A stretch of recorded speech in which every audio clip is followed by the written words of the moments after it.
Welcome. We're the two teachers, and we are at the Institute of Politics at the University of Chicago. We're about to get schooled.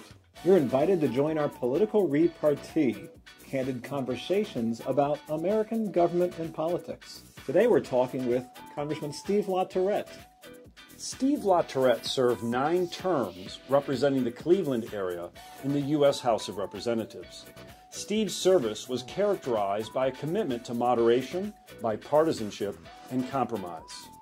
Often frustrated by the process in Congress, Steve left the House of Representatives in 2013, but he has still committed his service to making better government solutions. Now it's time to get schooled.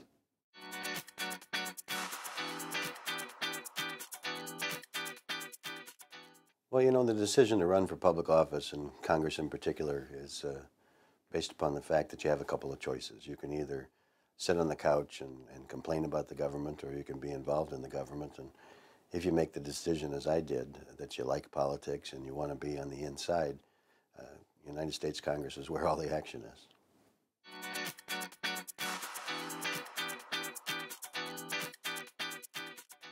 Well, the whole process of gerrymandering and redistricting, in my opinion, has ruined the United States Congress. As you look at the 113th Congress, it'll go down in history as the Congress with the fewest number of swing districts. That means where a Republican and or a Democrat has a pretty even shot of winning on Election Day. And so what happens every 10 years in states where the Democrats control the legislature, they pack Democrats into the Democratic seats, and vice versa in the Republican states. And so you don't get as many purple seats. You get bright red seats and bright blue seats. And the challenge to a member of Congress isn't so much in the November election. It's, and I'll just use my instance as a Republican, that I'm not a good enough Republican, and so I get somebody to my right running to take me out in a primary. That really causes the middle to not be present in politics anymore, because people are spending so much time sort of hewing their answers to the progressive wing of the Democratic Party and the Tea Party wing of the Republican Party.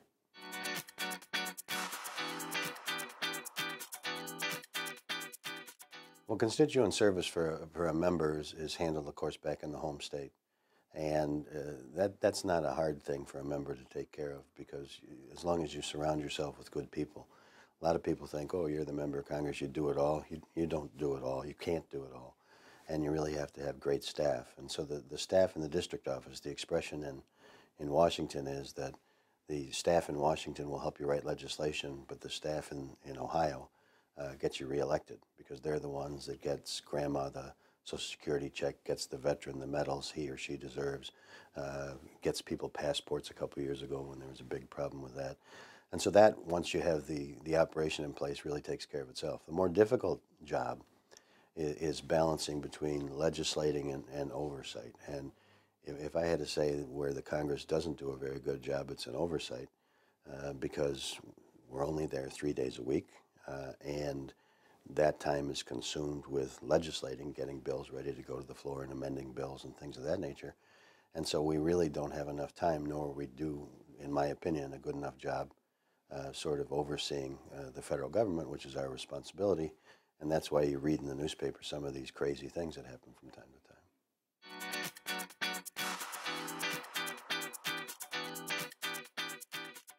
Well, most members of Congress will turn to their constituencies to figure out how to vote. And I guess that ties into another myth about Congress, that somehow we're all driven by lobbyists and campaign donations. In my case, you get thousands of emails, you get a bunch of letters, you get a ton of telephone calls. You subscribe to all of the newspapers in your district, and you read the letters to the editor and the editorial page. And, you know, the simple matter is, for a House member serving only 2-year terms, if you don't represent your district in terms of their views, you're not going to be their representative come the next election. And so you have to gauge the sentiment in your community and get it right most of the time, and you have to cast a vote that reflects what most of the people want you to do most of the time, or they turn you out.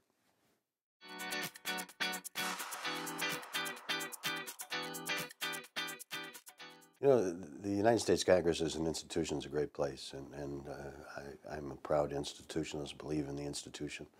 The rules are there for a reason. You know, when people try to horse around in the Senate with the cloture and the 60 votes, I think that's a mistake. The framers did it for a reason. But if there was one thing in the House that sometimes gets messed up, is the ability to have legislation considered under what's known as an open rule. And an open rule means that any member, Republican or Democrat, who has an amendment, an idea, gets the opportunity to debate that idea, and if they want to vote, they get a vote.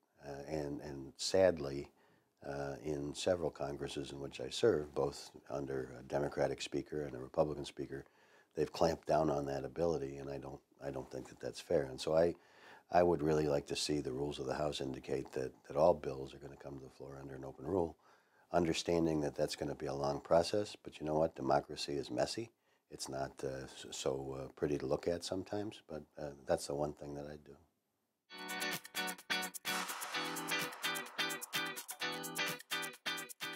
I always tell young people, you know, I have a daughter who graduated from Miami of Ohio in political science, was her major. And I said, Sarah, I got to tell you, I don't know a lot of political scientists. And the one thing that I think prepares young people today for any career, and it's the great thing about America, is if you learn how to communicate in the written word and the spoken word, so English and speech and communication, if you focused on those, I'm a firm believer you can be anything you want in this country. And if you think about the Congress, you have to get 218 out of 435 people to agree with you on an idea. If you may have the greatest idea in the world in your head, if you can't get it out of your mouth or down on a piece of paper in a way that everybody else understands it, it remains the greatest idea in your head. So I know a lot of people that teach different subjects get mad at me, but I would hit English long and hard.